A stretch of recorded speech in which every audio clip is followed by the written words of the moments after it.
Good afternoon. This is Eric J. Olson with another live episode of the Managing Partners podcast. And today I'm really excited because we have Anessa. Am I saying it correctly? Anessa. Anessa. God, I totally screwed that up right off the bat. Everybody does. So Anessa. All right. Good thing I asked. Otherwise, this guy doesn't know how to read and talk. So Anessa. So I'm excited about this because you have deep experience in fintech and things like blockchain. And I'm all of a sudden interested in this technology, even though I've known about it for years. So I just recently got into investing in cryptocurrency. And so I started to dig a little bit deeper than the last, 5 or so years where I've known about it, but I haven't really looked into it. And, one of the questions that I had personally, and you don't need to answer this right now, but the blockchain. And I'm like, I think there's a lot of different blockchains. Like, which one is the blockchain? So there's a lot to unpack here, I think. So anyways, I'm very excited to have you on, and I'm really excited to learn about all of this fintech. Well, thanks for having me. It's one of my passion subjects. So I'm always glad to hop into a blockchain and fintech conversation. Very cool. Well, hey, why don't you let's start off by just giving us a little bit of an overview about who you are and what you do. Sure. So I'm a really boring corporate and securities attorney living here in Orlando. And this little space that I'm in, this is my home office, right? That when all of us went remote during the pandemic, this is where I came. And so I spend about 15 hours a day here. Close to 70 hours a week in my little room. And basically I focus on helping deep and emerging technology companies worldwide. So I've got clients all over the world, right? And I'm helping them sort of figure out what are some of these new technology tools and how can they integrate them into existing and or prospective business processes. Very, very interesting. So worldwide client base. Mm-hmm. I'm guessing that took a little bit of time to cultivate and to kind of get your name out there. What were some of the things that kind of got you onto that worldwide stage? So I think, well, here's what they tell me. So I'm an educator by nature, right? So I'm a real geek. I'm a total geek and very much an academic.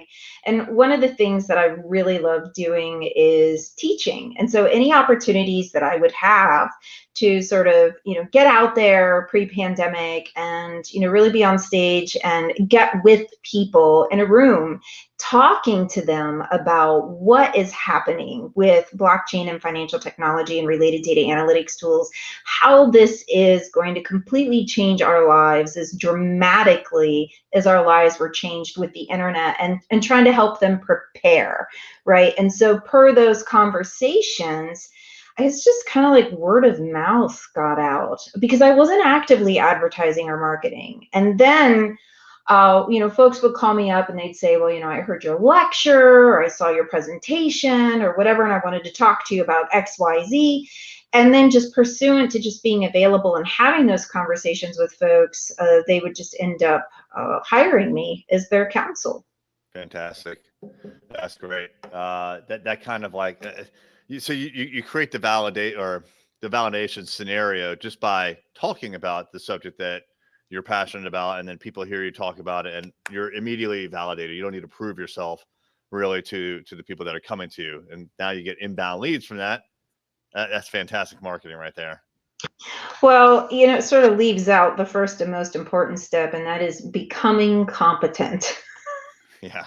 And that is not for the faint of heart. Yeah, I kind of glossed over that, right? Yeah, we just got forget all those hundreds of hours of study on blockchain minutia. Yeah.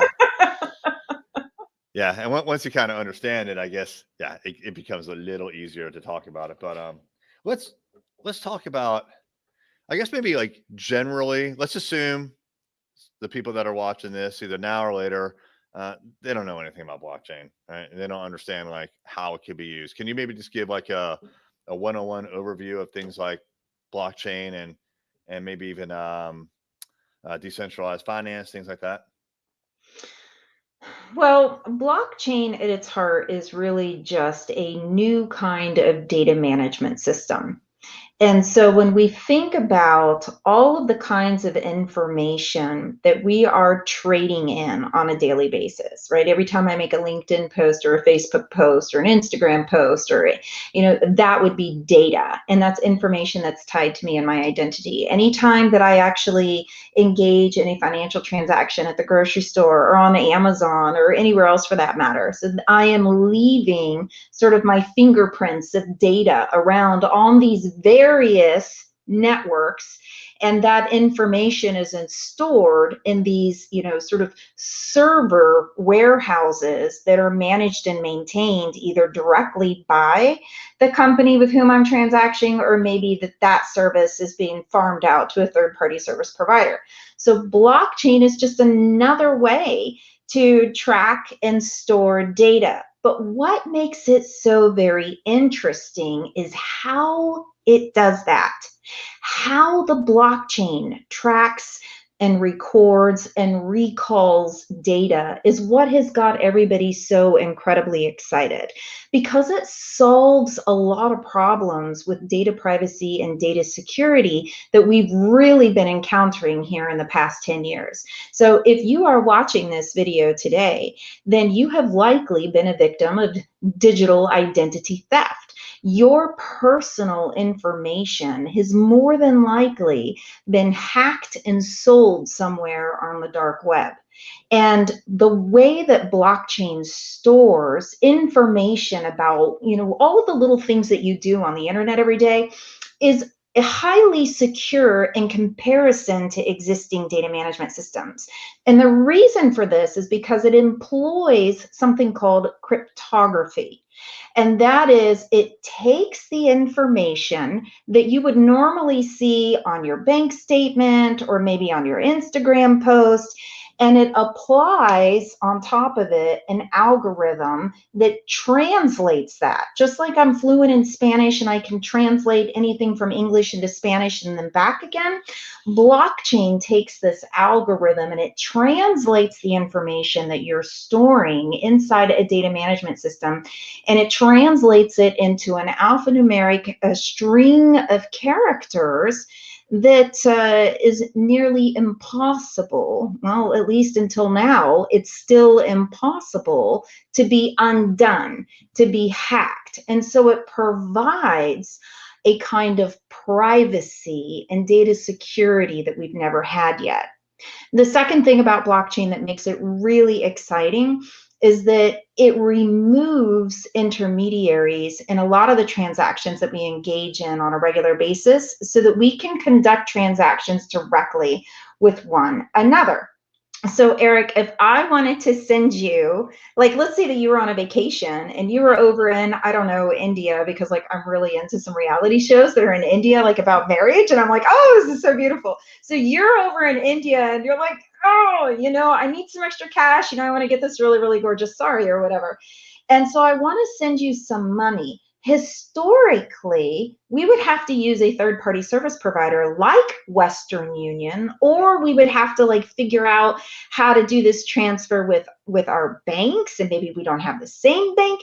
And so the issue with this is that anytime that we were transferring funds, that the cost of the transaction, the fee that the service provider was charging, whether it be a bank or a Western Union or some other company, this intermediary, the fee would oftentimes be more than the amount that the parties actually wanted to change back and forth.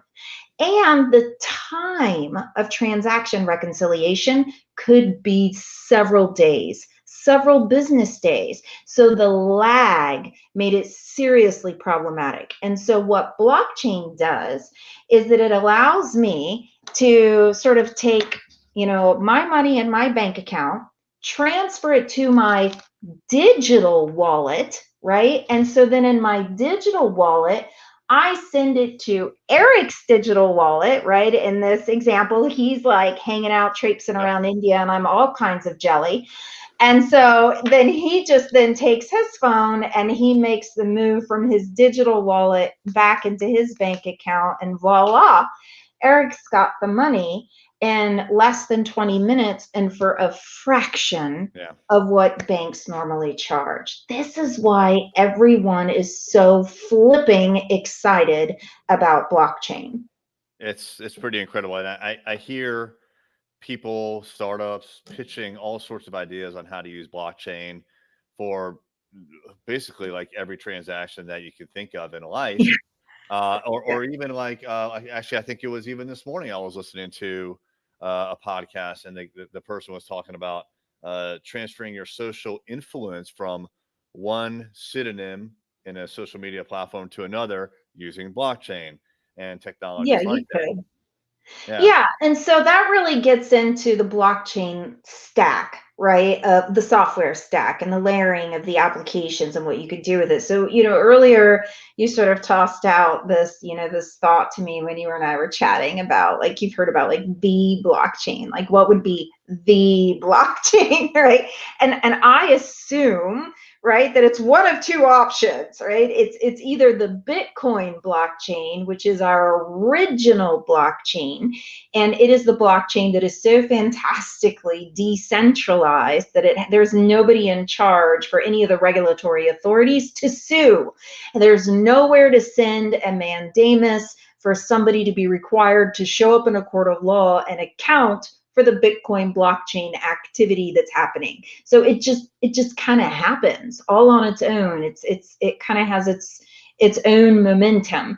But currently the Bitcoin blockchain, and you'll appreciate this, Eric, is only a very sort of primitive programming script that doesn't do a whole lot beyond transfer, X amount of coins from account A to account B, right? Or subtract coins from account A and add coins to account B, actually, I think is the way that the programming script is written.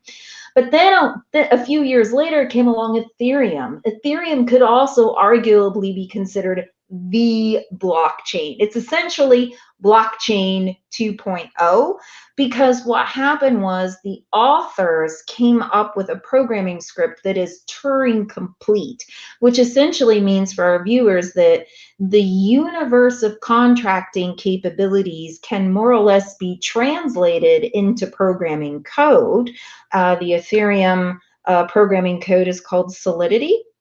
And so anything that you agree to in simple contracts that I would write as an attorney, we can also translate this into the Solidity programming code, and we can set it out there on the Ethereum blockchain. And what's amazing is it just automatically executes itself.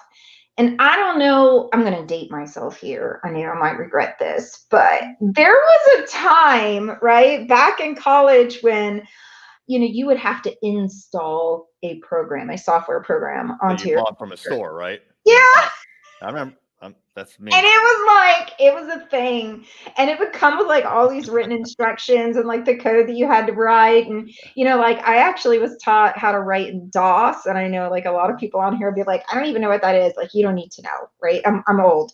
But what's amazing now is that you can just go out and you can just grab any program and it downloads itself, and then it just unpacks itself, and then you click a few next buttons and it automatically loads itself, and then it launches itself. Okay, people, this was not a thing. This was not a thing. So when we talk about smart contracts automatically executing themselves on a blockchain, this is a really good analogy as to how this works. And so you can just kind of like set it and forget it. Just like you can, go out and get these third-party service providers, and you can sort of like load up and you're like, okay, I'm going to make this many social media posts over the course of the next 3 months. And I want these posts to go live on this date at this time and yada, yada, yada.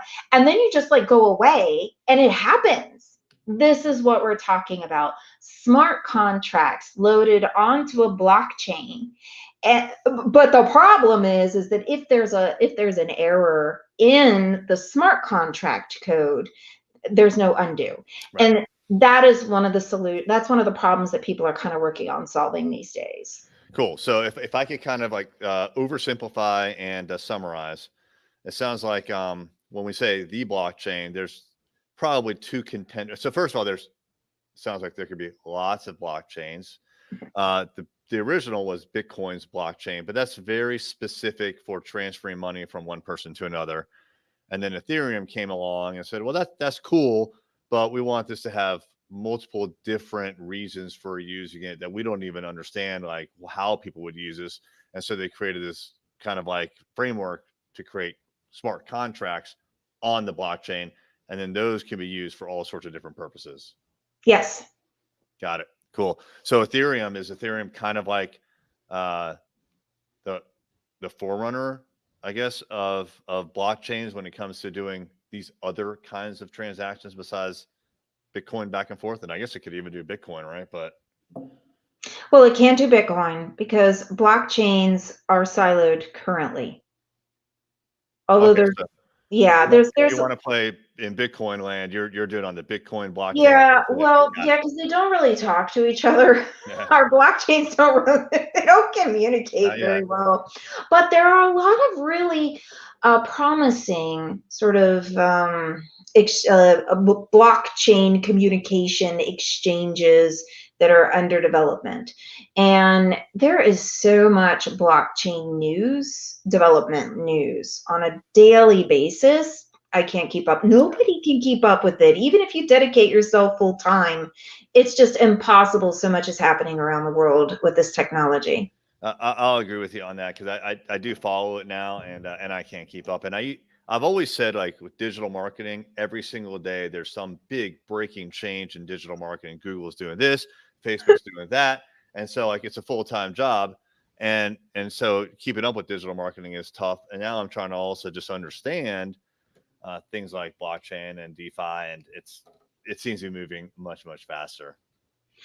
It is moving much faster, and I've heard you bring up this word DeFi for a little bit. So DeFi stands for decentralized finance, right? For folks that might not know what that means, and it's basically from my understanding, DeFi is generally about how it is that you can take your decentralized crypto assets, whether they be commodities or whether they be NFTs or whether they be, cryptocurrencies, and how can you stake them or how can you otherwise sort of invest them, maybe pursuant to a decentralized exchange, and then actually be able to generate income from your digital asset.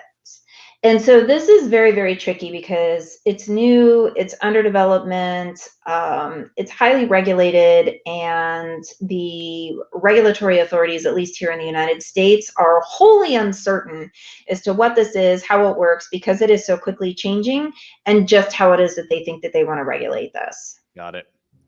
Yeah.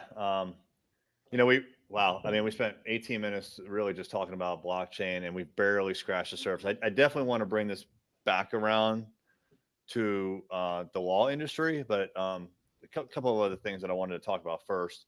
So actually, we have a comment here from Sean Ragsdale: devaluing the United States dollar faster than Venezuela. So yeah, that's pretty funny, Sean. It's really, really funny and totally not funny at the same time. Totally not funny at the same Because time. he's really right.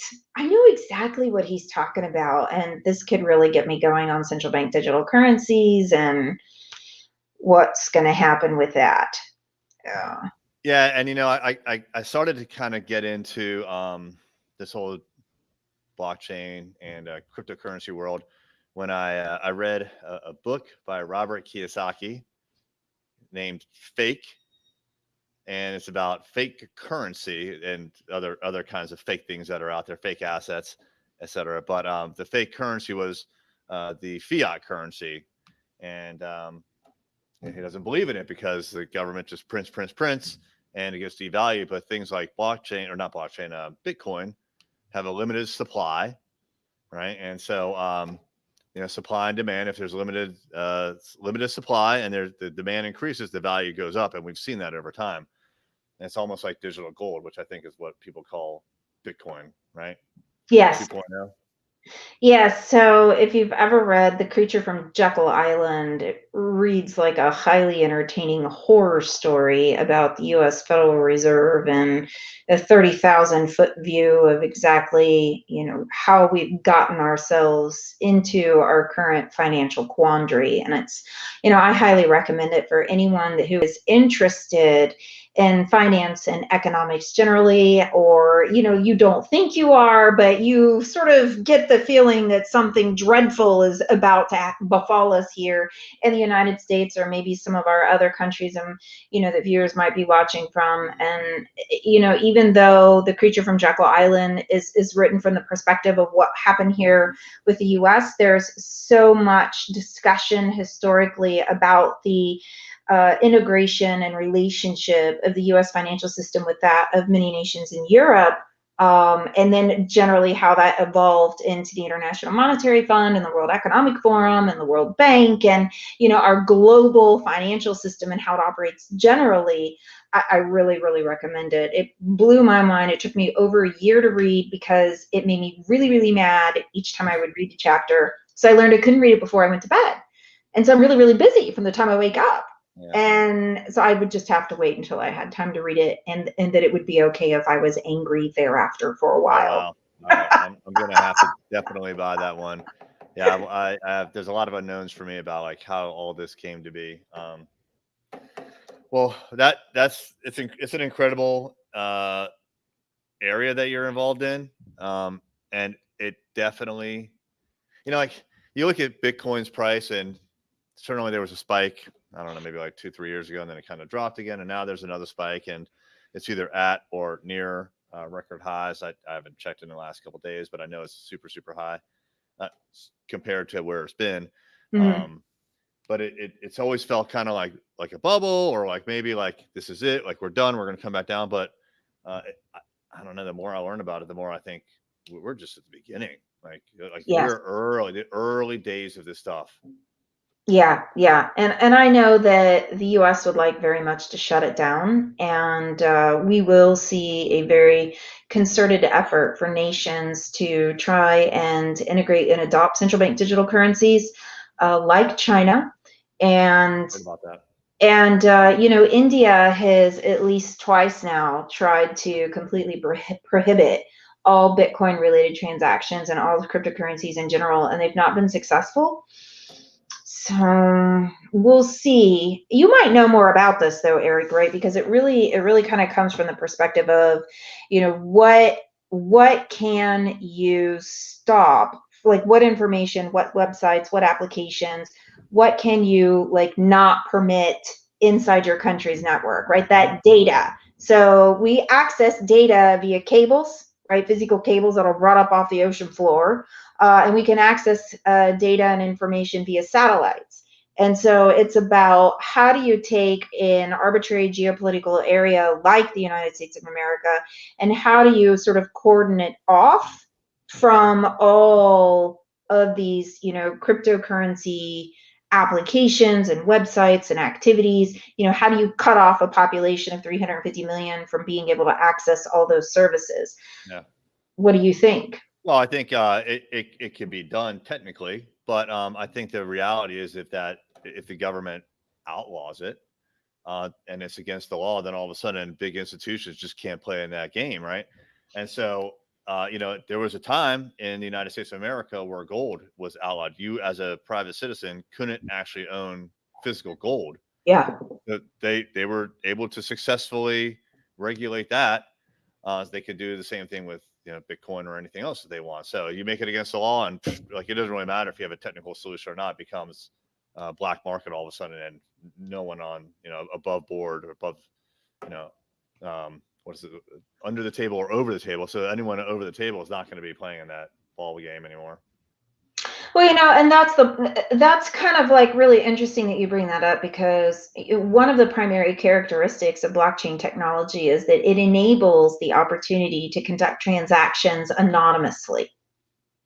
And this is what has got the feds like all tied up in a pretzel is because they're really upset that they can't watch what people are doing. They can't identify who is doing what with whom, when and where and how.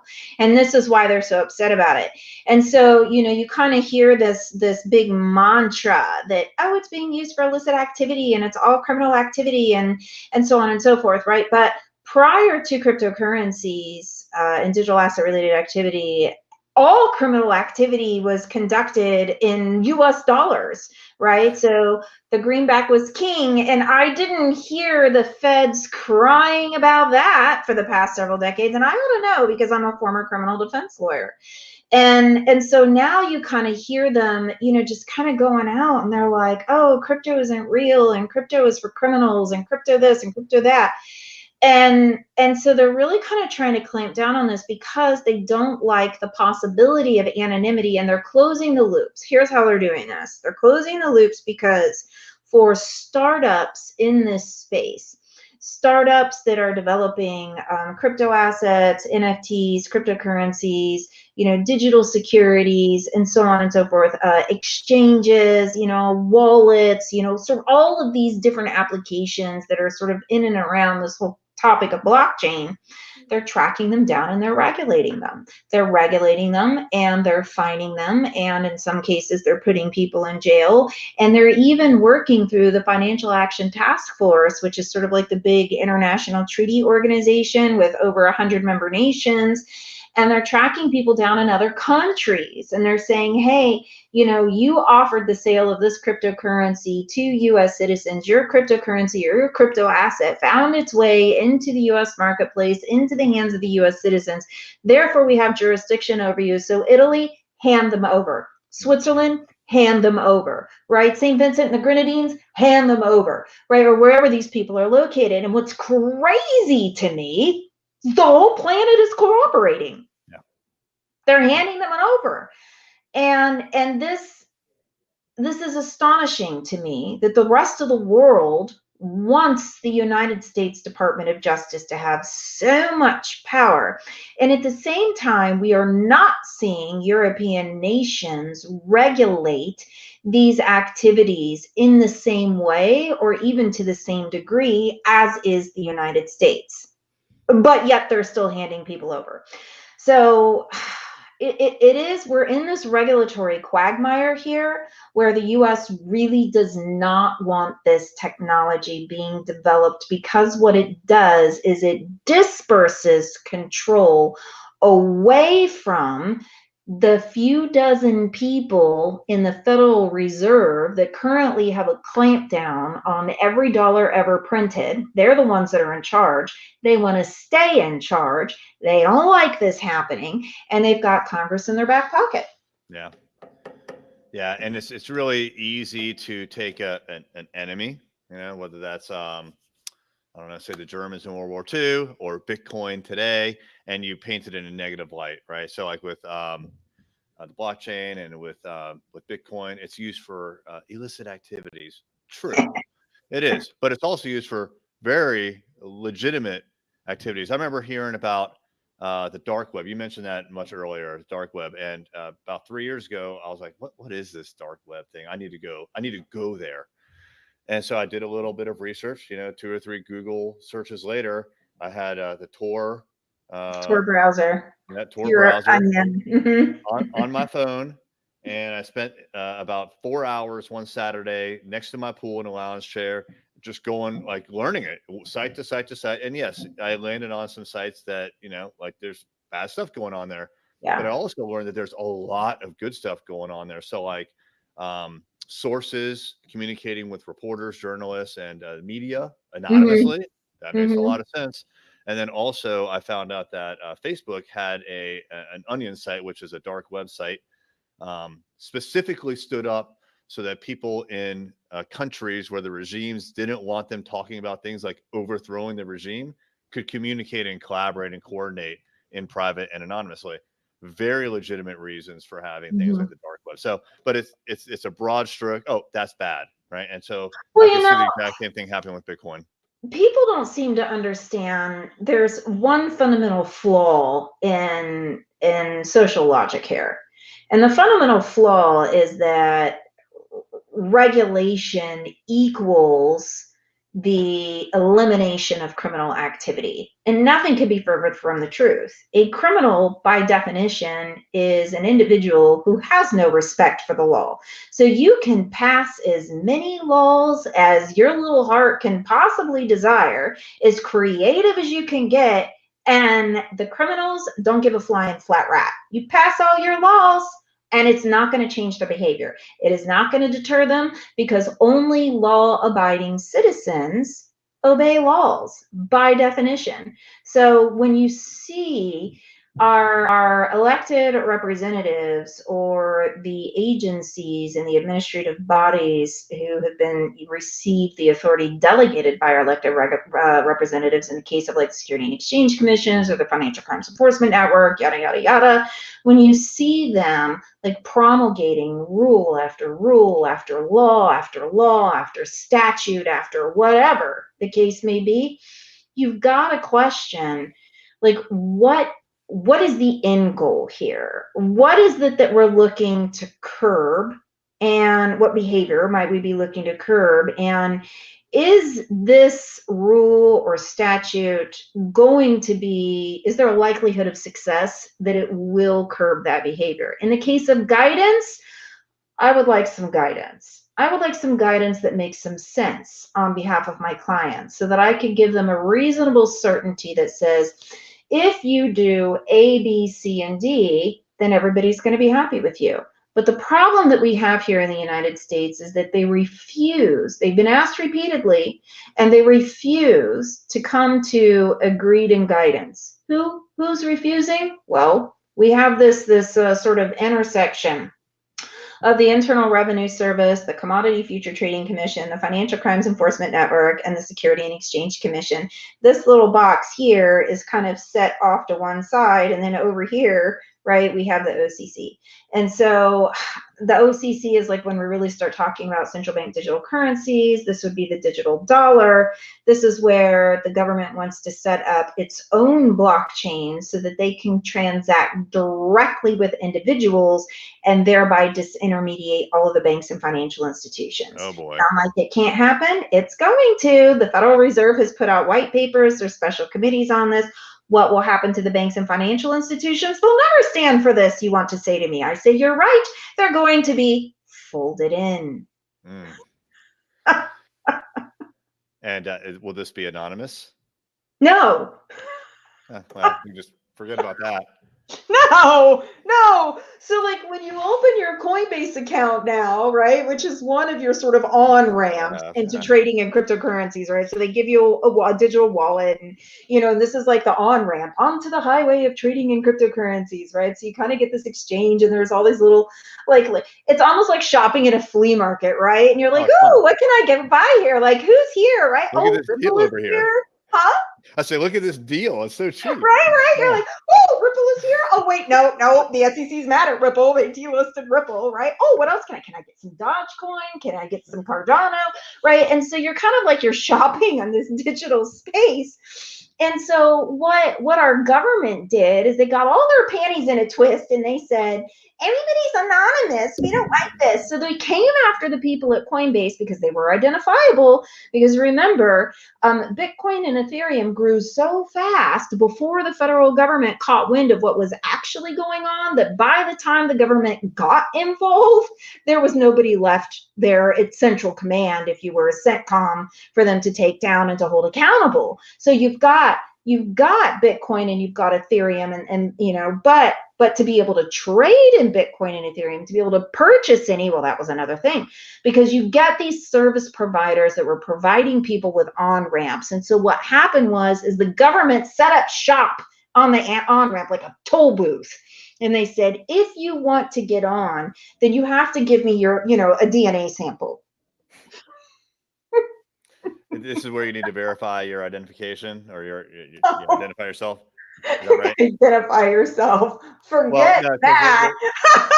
There is. I haven't done it yet, but yeah, basically, if you want to I guess, send money somewhere else, you have to basically like upload, I think it's your driver's license, or, and I haven't done it yet. I'm like, I'm getting Yeah, tired so at this it's point. like it's what you call the KYC, AML, CFT, OFAC, SDN, PEP. Wow. Like there's 6 levels of checking that happens on identified users.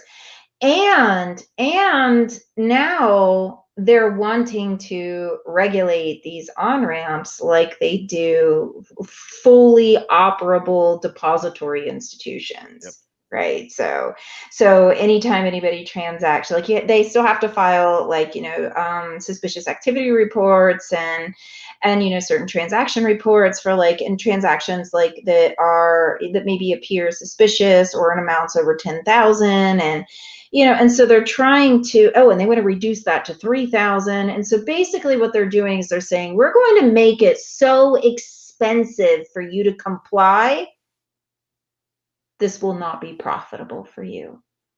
But on So the that's other hand, encouraging. there's this new digital US dollar option that the government's put out. Well, that will be mandated. It won't be an option. Basically, they're just going to take all the cash out of circulation and they'll transfer us over to this new system. So like right now, I'm a Florida resident. I'm here in Orlando. So, I've got my Florida driver's license. And so I live inside a Florida database somewhere, right? I've got my concealed carry. So I live in that Florida database. Why do I have my concealed carry? I'm sorry if I really offend people. I'm an old country girl and literally my father had to hunt for food.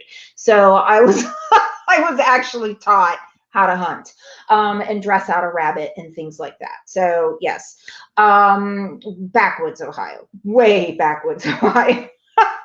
Right. And then I had to get fingerprints to have my background check for the Florida bar and get licensed. So like now I live in that database. Right. And so as I go along here and I engage in different activities in the state in which I live, I can't tell you how, like, I don't remember how many times I have had to give my same information to the state of Florida. I'm like, what is going on with their databases somewhere? So the same thing is happening with our federal government. It's a hot mess. And so they're like, we can do something about this. We can fix this. We're going to create one colossal centralized database that will probably be operated or controlled to some certain extent in cooperation with Amazon and or Google. Imagine that. Yep. And or Apple. And everybody will sort of pool into there and they will keep a lifetime record of anything and everything you've ever done with anybody and everybody ever. So it is the final culmination of Skynet. And this is not even hyperbole. This is the thing that's so crazy. This is how I can be so calm. I used to get really upset about this when we were sort of traipsing along and this was all coming in development. And now I'm like, oh, yeah, I know. I've been watching this unfold for decades, and now everybody else is upset because they're just learning about it. And I'm like, it's too late. It's already well under development.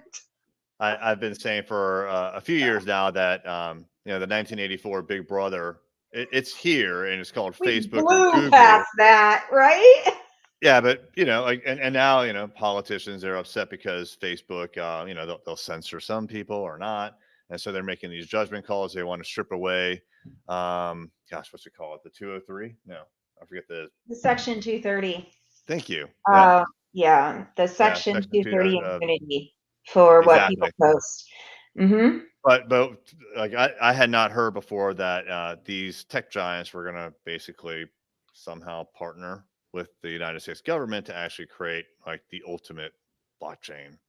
Well, they already are partnered with the U.S. government. Definitely. They already have a number of, private military defense contracts and that they have been operating in tandem with the government. And all of this information is publicly available for anybody to research and find. It's not even secret. It's like in your face. Hello. We've been married for some time. Yeah. We're doing crazy things over here. You might want to have a look, but there's nothing you can do about it because we're so huge. Google is largely decentralized at this point, right? What if the United States were to say, you can't operate here anymore? Like, what does that mean? So what, like Google employees are just simply jetted to some other geographic location? Google could buy its own country, right? This goes back to the Citizens United case, and that never should have happened. And when we started permitting these corporations to make campaign donations is when we lost it. Really interesting. We spent 40 minutes setting this up. Let me tell you where it's going. Yeah, let's hear it. Yeah. Okay, so this is kind of like, you go along in life, right? And you go along in your career, and there are these moments, these epiphanies, these ahas. In my life, they're called holy craps. That's a technical term. I had one of these like a few weeks ago, and I stumbled onto it. I don't want to say like accidentally on purpose. It was accident. Like, so I was looking for one thing that had to do with my client, one of my clients, right, who's a renewable energy, a social impact. Like, they want to democratize investment into renewable energy projects. And they're really into, sort of having social impact in the regions of the world in which they work, right? The global South, Southeast Asia in particular, yada, yada, yada. So I'm seeing all of this stuff come into my feed and my email inbox because I have to subscribe, right? I have to subscribe to like all of these things that people don't want to subscribe to, like SEC announcements and things like that. And you don't want to sign up for that list, but that's what I have to do. And so I'm seeing all this weird stuff come in at my inbox about ESG. Well, I'm a lawyer. I know that ESG means environmental and social governance, and it's like a thing in Europe, right? And so I there's parts of it that I really kind of like because I have this background with human rights, and it's something that I studied in my undergrad. It's actually what propelled me into law school, and I thought it was really interesting that an EU directive was promulgated earlier this year, and it mandates the responsibility for supply chain management for companies, right? So European companies are responsible for checking their entire supply chain to determine whether or not there's any kinds of human trafficking or slavery going on. And if it's discovered that there is, and they didn't do anything about it, right? Or they didn't take all reasonable activity to prevent this or clear it out or whatever needed to be done or change their supply chain management practices, then the directors and the officers are going to be held criminally liable in Europe. And so I was like, hey, this is really cool. So I started seeing this ESG stuff pop up into my inbox. I promise this is going somewhere interesting soon, right? But I had to sort of like lay it out and provide the context. It's coming from the Securities and Exchange Commissions. And I'm like, well, what does the SEC have to do with ESG? And so I thought, maybe it's because they're thinking that, investors are investing in these public companies, or maybe, private companies are trying to raise funds here, and they're saying, hey, we're like really social impact minded, but really they're lying about it. And so the SEC is talking about mandating ESG disclosures, right? And saying, if you are an ESG company, right? So you're saying so in your articles of incorporation or your bylaws and your shareholders information, and you're providing these annual reports, then there has got to be some accountability for the information that you're putting out there. You just can't be greenwashing. You can't just be committing fraud because you want to sound woke, and so you want millennial dollars investing in you. There's got to be some standards. So I started looking into this, and here is what I discovered. And this is really interesting. So I was preparing for a lecture that I often give at the University of Central Florida College of Engineering and Computer Science. So the whole data science department there at UCF, I teach ethics and data analytics, or algorithmic integrity, if you will. And in the process of preparing, I learned about the Chinese social credit system. And a lot of people know about this. I'm not going to spend a whole lot of time talking about it, but essentially in China, everything is centralized, just like we're headed. The government controls, they want to know, they have facial recognition for every Chinese citizen. They have over 200 million CCTV cameras deployed throughout the country, and they are continuing to deploy even more. They recognize you while you're driving in your car. They recognize you while you're walking from your car to the store. They recognize you while you're walking around the store. They recognize you while you drop your kids off at school. And they watch you and everything you do, and you get rated on what you do. You're only allowed to make purchases and reservations and communicate through government approved applications on your mobile phone, so they know who you're talking to, when you're talking to them, what you're saying, what you're purchasing, where you're purchasing it. They're watching you while you're in the store, and their network actually shows you, right, frames you out in a box with your name and your score. And if your score is low, then they lock you out of purchasing train tickets, plane tickets, they suspend your passport, you are demoted at your job, etc., etc. If you get a great score, then you are promoted at your job, your kids get into better schools. If you have lunch with the wrong person that's sort of like on a blacklist, then your score drops. It's a whole thing. This is real. Watch the ABC documentary. The United States is implementing this through the back door, as is many of the European nations, and they're using ESG to do it. And here's how they're doing it. The World Economic Forum, oh my gosh, the International Business Council, I think it's called, don't quote me on that, Google it. They have come up, well, the International Business Council is being led by, I believe it's the CEO or Bank of America. And so there's this committee, and they have put together this list of factors as to how they want corporations to behave, and how they want them to be woke, and how they want them to be environmentally conscious and socially conscious in the governance and operations of these business organizations that are behaving now like nations. They're behaving as if they are sovereign, these companies are. And so what's happening is these companies are coming together as if they are sovereign nations, and they are deciding to adopt and incorporate these ESG principles within them. And so what they are doing then is they're taking a functional to foundational approach. China is top down, right? It's government CENTCOM. They tell you what you do. You don't like it, you go into the concentration camp. Yep. And so we call that a foundational to functional approach. The foundation mandates what your function is. In the US, it's the reverse. We take a functional to foundational approach. It's our everyday activities that are being modified and curbed by these corporations that are behaving as if they're sovereign nations, and they're telling us what we can do. And so this has been demonstrated very successfully by the social media platforms, who are deplatforming people whose ideas are not in line with what the company says their ideas can be. And so when our government gives up its power to mandate free speech upon these corporations, for whatever reason they think is okay, then they allow these corporations to act sovereignly. And when they're imposing this upon the entire population, so that a population is just, people are basically disenfranchised, socially excluded, financially excluded, because banks are kicking people off their platforms. This is the inverse of the Chinese social credit system, the functional to foundational approach, via the mandated integration of ESG principles into our purchasing, into our communications, into our hiring and our firing, and so on and so forth. Basically, the rule of the day is you will comply with what these corporations say, or else you will be excluded from society, from being able to earn a living, from being able to participate. All righty.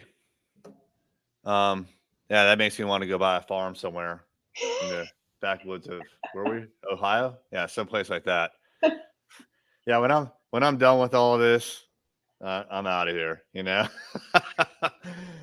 it's crazy, but it's also just, it's crazy.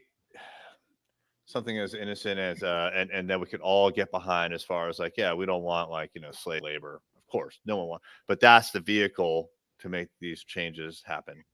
It is. It's called Technofeudalism, because when you look at the World Economic Forum's plan for the Great Reset, what they say is that you will own nothing. You Yeah, will own nothing. let's dive into that. You mentioned this very briefly before I hit go live. I've heard of the concept of a Jubilee event where all the countries basically just agree, oh, all that debt we've been tracking for the last Oh, the couple great hundred reset. years, we're gonna Yeah, press the button and the we're. reset. Is that what you're talking about? Yeah, yeah. And I know what a jubilee is. Yeah. So it would, I actually heard one person say something the other day that like freaked me out. And, for our listeners, it's really important for you to listen to people that make you angry. Yeah. Because if they are making you angry, that means it's an opposing view, an opposing idea. And if we don't stop for a moment to listen to some of these opposing ideas, then we'll never see it coming. There will be no opportunity for preparation or for opposition or to be able to engage that opposing idea. You won't have the opportunity for influence. And so this isn't about politics. This isn't about Republican versus Democrat. This isn't about, religion, being having a faith versus being an atheist or an agnostic. It's not about that at all. It's basically about this idea of technofeudalism, and that when the global powers who have literally published information and all of the Fortune 1000 companies around the world are saying, yeah, this is what we're doing, right? Everybody is in agreement. Everything will shift. And so blockchain is actually the key to a lot of this, blockchain and fintech, because what it will do is it will cause us to transact directly with the enforcement authorities. What do I mean by enforcement authorities? Well, I mean that our Congress has granted the authority of law enforcement to these administrative agencies, so that if we say or do anything outside that which has been permitted, then it is an arrestable offense. And so we see this happening in China with the Uyghur population. We see this happening in North Korea. We're not surprised by North Korea. We may be a little bit surprised by China's behavior. But what's really kind of crazy is that we're actually seeing this happening in Canada, which is blowing my mind. I can't believe how far Canada has fallen down this rabbit hole. And we are literally chasing right after them. So if we're not aware, if we're not having these conversations, if we're not taking the moment, I listen to opposing views when I'm cleaning the house, when I'm folding my laundry, maybe when I go for my walks or my runs, when I'm cutting the grass. That's when I take the time to listen to people that I wouldn't normally listen to, because I'm like, oh, I don't like them, or I don't like their views, or I don't like what they're doing, so I'm not going to listen to them, right? And that's how I kind of learn about what's actually happening. And so this is really what has driven the human rights aspect, and the threat of technofeudalism is really what has largely driven my passion to do this crazy deep dive into blockchain, fintech, and data analytics tools like AI, machine learning, and natural language processing. Got it. I have another comment here from Sean. You appreciated his last comment. He says, you need to do a cameo on Showtime's Billions when they go back to the end of season 5. I haven't watched it. We can talk about Nosedive. We can talk about Nosedive. I actually have a clip from Nosedive. Which one is that? Okay, so Black Mirror, is it Netflix, Sean? I think it's on Netflix. It is. I've watched every one of them. I just don't know that episode by name. So this episode, Nosedive, is the dystopian social credit ranking. So basically, like, the characters in this episode, their entire lives, everything they're watched, and everything is about their score, how they get ranked. Real-time interactions. Real time, I could give you right? a 5-star right now. And you Yeah, see it right now. yeah, and you see, and that's because that's exactly what's happening in China. And so I actually took a clip from that episode for educational purposes, and I inserted it into my lecture on ethics and data analytics. And so these are doctoral candidates that I teach. And why is that important? Because as I tell them, I'm like, listen, you're the ones with all the power, right? So the people that are having the power now and into the future are the ones that are writing the algorithms. Algorithm is not math. Algorithm is an opinion embedded in code. And so you basically come up with, sort of a desired outcome, right? Maybe the desired outcome is you want the computer to read all of the resumes, and you want the computer to determine, really good candidates for this job, based upon these factors.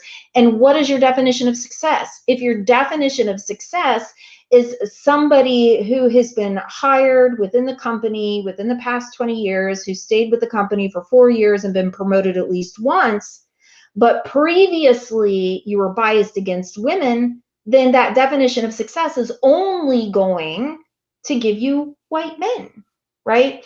And so you can't use that then as your definition of success. Your data pool is flawed.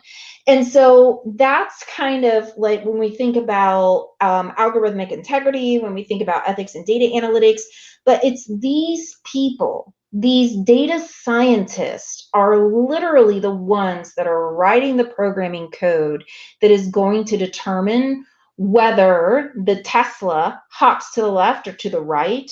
If like a kid runs out with a ball in the street and a mom is pushing her other kid, in a carriage, like who's the Tesla going to kill? Is it you and I that are making those decisions? No. It's the data scientist that's writing the programming code that makes those decisions. These are the people with the power. Crazy. So we got a few emerging technologies here, a little bit of change happening. Why do we need lawyers involved in this? I don't know. I mean, is there any disagreement about this stuff? I mean, actually, how do you help your clients? What kind of clients are coming to you and you obviously not, by name, but what kind of problems are they kind of struggling with that you help them with? Well, a lot of my clients are like, hey, I've got this really great idea for a business, and what do I do next? So I'm not your average lawyer, because I actually worked with founders of several fantastic startups, and in some cases I was a founder as well. And then 3 of those were then acquired by publicly traded companies. So I worked from idea through exit in every stage along the way. And so I'm not just your run-of-the-mill lawyer that you're like, oh, I have like this merger or acquisition, or I have this, fundraising thing that I got to do, or an investment fund I want to set up. Yeah, I can write paper, right? That's no big deal. I can write paper. But I think what's really unique is that I really help businesses sort of zero in and refine what their idea is. Like, what is the problem that they're solving? How are they going to go about solving this? How can they relate this to what's available in the marketplace already? Like, I hear people say all the time, well, I don't have any competition. And I'm like, don't ever say that to me, right? So you either have direct or indirect competition, but I'm guaranteeing you have competition.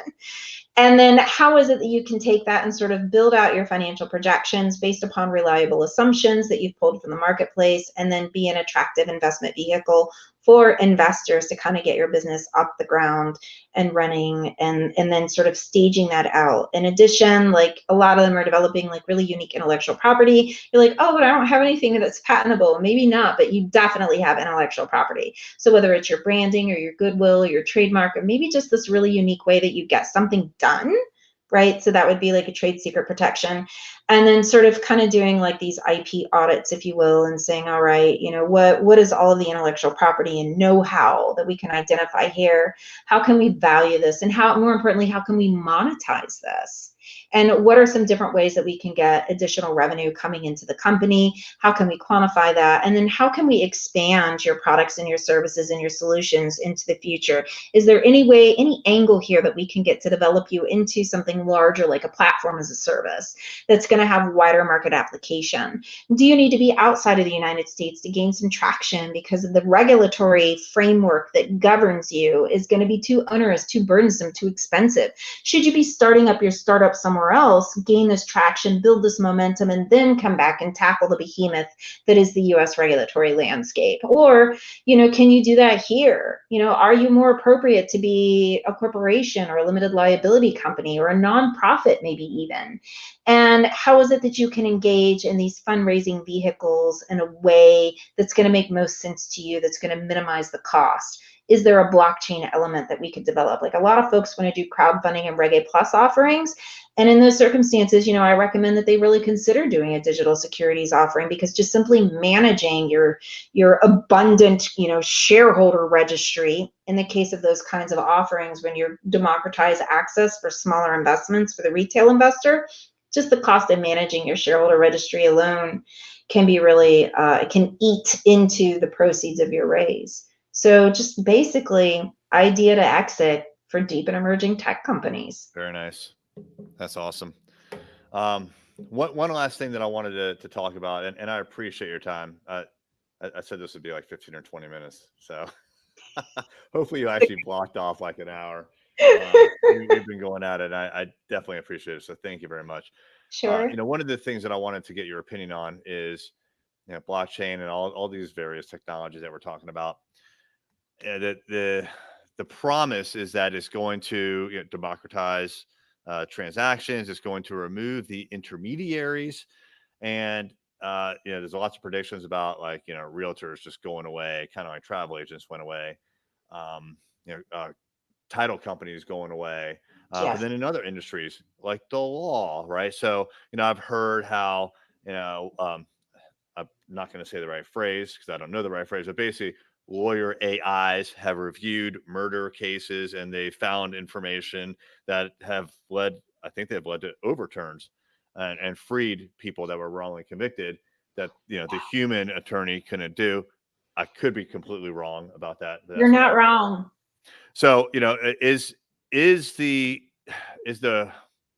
practice of law by humans in jeopardy? And I ask that because you could say a lawyer is kind of an intermediary and interpreter of, the law to the application of the law. So what are your kind of predictions about how this is going to affect the legal industry? Maybe short term, long term. Yeah, it's going to do a lot. It makes my colleagues really upset. So the Florida bar is the fourth largest in America and growing. We have over 107,000 attorneys licensed by the Florida bar. And so there's a handful of us in the state that really specialize in blockchain and fintech and whatnot. And we're often tapped to produce continuing legal education courses that are on these topics to sort of help prepare our colleagues for the coming changes. And so everything that you said, Eric, is correct and it's relevant. So for example, I often will start with the real estate case, right? Because even if my colleagues don't practice real estate, and a lot of us don't, right? All of us have engaged in a real estate transaction. If not the purchase of a home, then the leasing of something, right? So we've had to have an apartment or a condo. We all have to live somewhere. So all of us have engaged in a real estate transaction. So I start there. And basically, here's what I explained to them. I said, so anytime that you buy anytime you buy a piece of property, you have to do a title search. And when you have to do a title search, it requires somebody to physically search through the records of every time that piece of property has changed hands, and then kind of go through and determine whether or not all of the property rights transferred together with that title, or whether it's somewhere along the chain there was some mortgage or some lien, or you forgot to pay your homeowners association's monthly fees, and right? Something has attached to the title. There's a claim, right? And then you call it a cloudy title. So what's interesting is if every single piece of property in every county were to be recorded on a blockchain And remember, the blockchain, if it is decentralized, we didn't really talk about this much. I'm not going to go into big detail, but the conclusion here is if the blockchain is decentralized, it is protected against hacking. And then the only thing you have to worry about is the integrity of the data at the time of data entry. And if you can have a fail-safe system to monitor the integrity of the data at the time of the data entry, then you can be assured that that record of title is correct, accurate, secure, publicly accessible. And then all of a sudden, there is no more title search ever again. Never again do you have to do a title search. And then what happens? Well, you don't need title insurance. All the title insurance companies go out of business, right? And then all the lawsuits that my colleagues, litigate about title, we don't have those anymore. Boom, there goes an industry. Yep. The same thing, we're going to see automation of tax.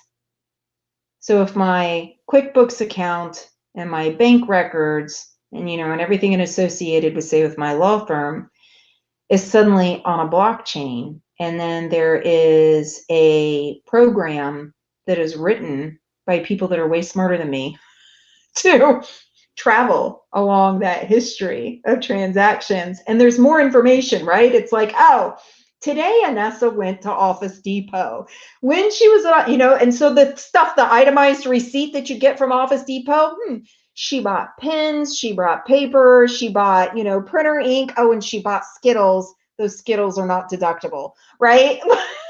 But everything else is. Unless maybe I can be like, wait, I was holding an office party. It was a marketing event. I needed Skittles, right? So it's going to be able to do this, and it will automatically file my returns when needed, right? And so it's about kind of pulling in that case, the Department of Revenue for the state of Florida, pulling in the Internal Revenue Service, and it's kind of like pulling in these agencies and these third-party service providers. Is it possible? Heck yes. We are all pulled into the internet now.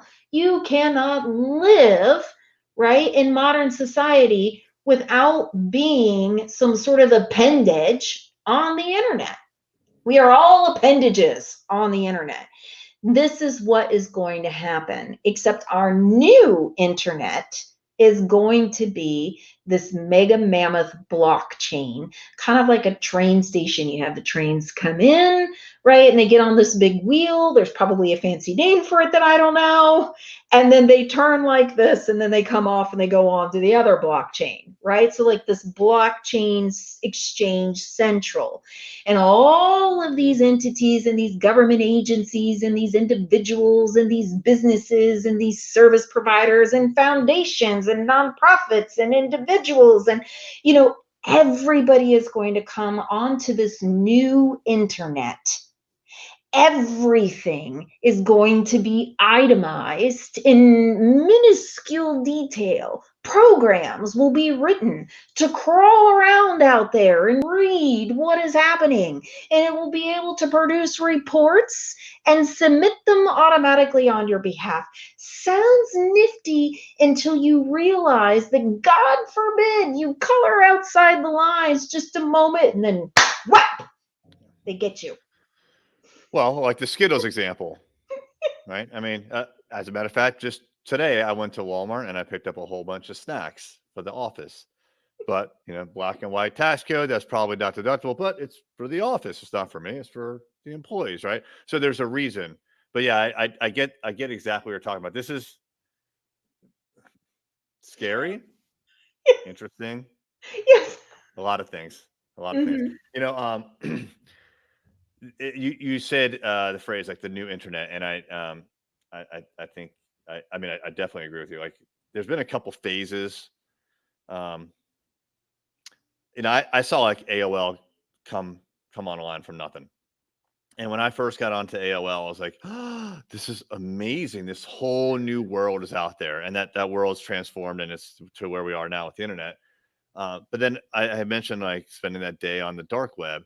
And it was like, oh, there's this whole crazy like journey, adventure, kind of other world out there. This is amazing. And I feel like blockchain is kind of like just like that again. Like there's so many things that could be attached to it and so many implications for it. It's almost like I can't even. I know we just talked about it for an hour, but I don't even like we've barely scratched the surface. I think Yeah, what this thing it's is going to called do. Web 3.0. Just to help 3.0. you out. Yeah. Mm-hmm. Very It's called interesting. Web 3.0 is what it's called. This whole concept I've described. Is that right? All right. So it's more than just blockchain and a central decentralized database. Yeah, and that's why it's important we know about these tools, right? So like you talked about the where the AI is reading all of the, all of the case material and things like that, and it's coming back with information that, so yeah, there's AI. I think, oh my God, what is it? Ross Intelligence, for example, is one company that I think it's the bankruptcy case, sort of the bankruptcy cases. I might be mistaken. It's been a while. It's been like a few years since I learned about Ross, and I don't do bankruptcy, right? So I was like, oh, very interesting.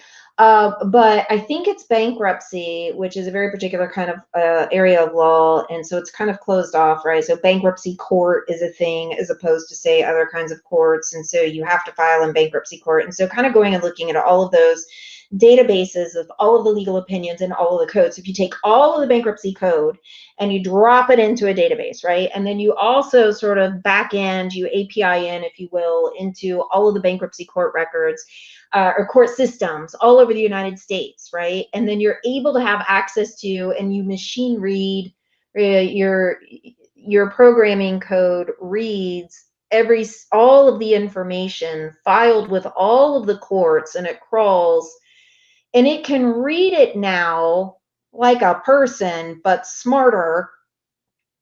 And then it can actually generate conclusions. And I have heard that some of these AI softwares write memorandums of law that, like, we no longer have need for like law students or law clerks because they write these memorandums of law.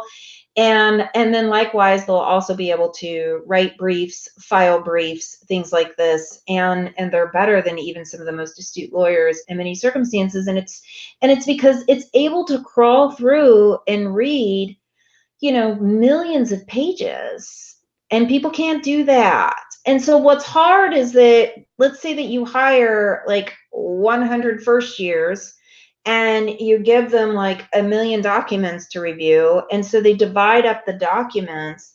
What's hard is that you have each person looking in a silo, so they might see something, in their document set, but it's detached and it's like an outlier, and they don't have context, and so because they haven't read all the others, and so they're like, this is meaningless, and they move on. And that's where you kind of get these breaks in information when you have people doing it versus when you have a machine that just reads it all. Yeah, I get it. Humans are fallible for sure, and I have a saying here: like, communication is always the problem. Right, trying to get two humans or lots of humans to communicate, there's always a breakdown every single time. And so, yeah, if you can remove, um, all those issues with humans, you can get a better product eventually. Now, if what would be your advice then to lawyers? Like, if a managing partner is listening to this and they got to this point, they're probably like, okay, well, now what? What should I do maybe to position myself for the next? And I don't know how much longer we have, right? Like, Right. is this thing that's gonna, you know, the legal system as we know is going to drastically change, like next year or in 20 years or longer. So let's say like maybe a 10-year horizon. Like, how do I prepare for the next 10 years? Like, what are some things I should be thinking about as a managing partner to make sure that I don't fall into this trap that's coming? Yeah, and that's a really fair question. And I try to sort of draw like these analogies or maybe talk about some metaphors that kind of help us contextualize this. We're obviously going to have to pivot. We're going to have to shift the kinds of services and counsel that we provide to our clients. And it really also depends on what kind of area law that we're practicing and what we think that the timeline might be to implementation and affectation by these new technologies into our practice areas. So I think of it like this. So if I have a factory and the factory is getting ready to replace all of the workers with robots, maybe my factory makes cell phones, and I am a cell phone assembler. Like, I'm on the assembly line assembling cell phones, but now I'm going to be replaced by a robot. So what do I want to do? I now want to assemble robots. Yeah. So you have to, Join them. for lack of a better phrase, you have to like level up. You have to see what's coming and you have to come on top of it, right? You have to layer yourself on top of that. And so I got into blockchain and fintech by accident. And I have this big background in tech, actually: unified communications, collaborations, video network operations, data management over global network infrastructure. That was a wild story how I got into that too, right? But I fell into blockchain and fintech by accident, but you can do it purposefully. So blockchain and fintech is here to stay. It's not going anywhere. It doesn't matter if Bitcoin stays or go. It doesn't matter if Ethereum comes or goes. It doesn't matter if DeFi is a thing or what the regulatory authorities do. It doesn't matter if we implement a digital dollar. It's here. It's to stay. All of the major mega mammoth companies have already been implementing this technology, like JP Morgan, for example. Bank of America, at least a year or so ago, held more patents in blockchain than any other company out there, although they weren't implementing it themselves and they were anti-blockchain. So for my colleagues, and not just for my colleagues, but for any business entrepreneur, you have to level up. You have to stay ahead of this. This is coming at us like a freight train. Forget the internet. The internet took decades to kind of just slowly unfold and then sort of crawl its tentacles out over the world. And it was just, the paradigm was so outrageously different than anything anybody had ever experienced before. We didn't have the vision. We couldn't see. This was some sort of new creature that we had never experienced before. Blockchain isn't like that at all. I want to make sure that it's very, very clear for folks.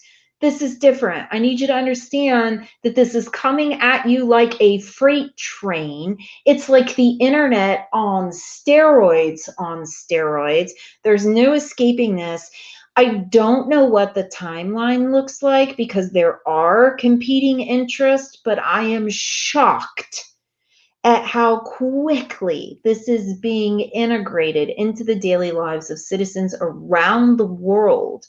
I'm also simultaneously shocked at how slow the United States is, how they're holding the reins back on this and they're discouraging integration and adoption. I see now how it's because they just want to redirect it in a way that suits those in power, but it's coming. It's coming because the corporations are being treated as sovereign nations, and they are the ones that are going to cram it down your throat even if you choke. So level up. Really interesting. I have never heard, kind of, or the concept, I guess, of these large corporations being treated as sovereign entities. So that is something new for me, for sure. I mean, almost all this whole discussion is something new for me. I have learned a tremendous amount, and I'm gonna go back and watch this again. Oh, There was so much information, and I had to kind of think about processing the interview. I want to go back and make sure I get all this. This was really, really interesting, and I really appreciate your time.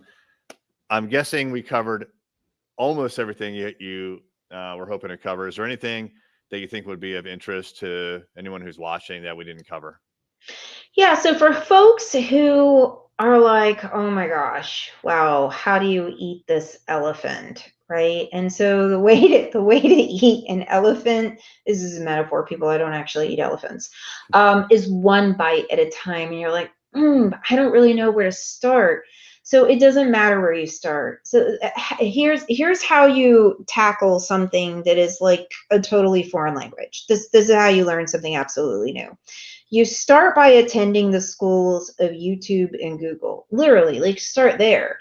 And you find short, less than 10 to 15 minute videos that just like infographic kind of videos where people are like, oh, introduction to blockchain, introduction to Bitcoin, what are smart contracts? Like, literally start there and just watch a lot of those. And you're like, when do I do this?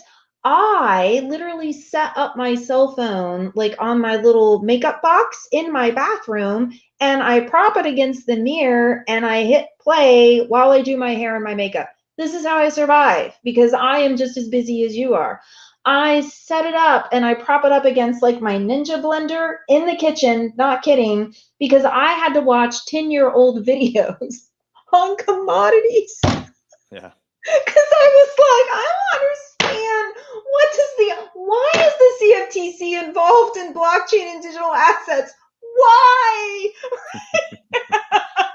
I had to start over. I'm like, okay, all right, let's go back to the fundamentals. What am I missing about the nature of commodities that can help me figure out why the CFTC has jurisdiction over this? So this is how you do it. And it's a long process, and you be patient, and it's just one bite at a time. Yeah, there's almost nothing I think that you can't learn on YouTube these days. Yes, YouTube University, I totally agree. And I have a stationary bike at home, and I could either choose to virtually follow an instructor through some trail in Europe or something, or I could have my cell phone right there and watch YouTube video after video after video. And that's how I kind of came up to where I'm at now, which is not very far, but at least I have, some rudimentary understanding of these technologies and kind of where it's going. But this was really, really enlightening, and I appreciate your time. So thank you so much. If somebody would like to get in touch with you and ask additional questions, or if they want to really kind of talk to you about working with you, what's the best way to get in touch with you? Yeah, so I'm on all the social media. Anessa Allen Santos is my last name, 2 words, just as you can kind of see here. Or you can find me through my website at IntelliLaw.io. IO is for Indian Ocean. It's tech thing, tech clients appreciate it. Yeah. So for the millennials that are younger than me, they're like, oh, and I'm like, yeah, I know that. So IntelliLaw.io. Very cool. All right, well, thanks so much. I appreciate it. Thank you, Eric, for having me. Hang on one sec.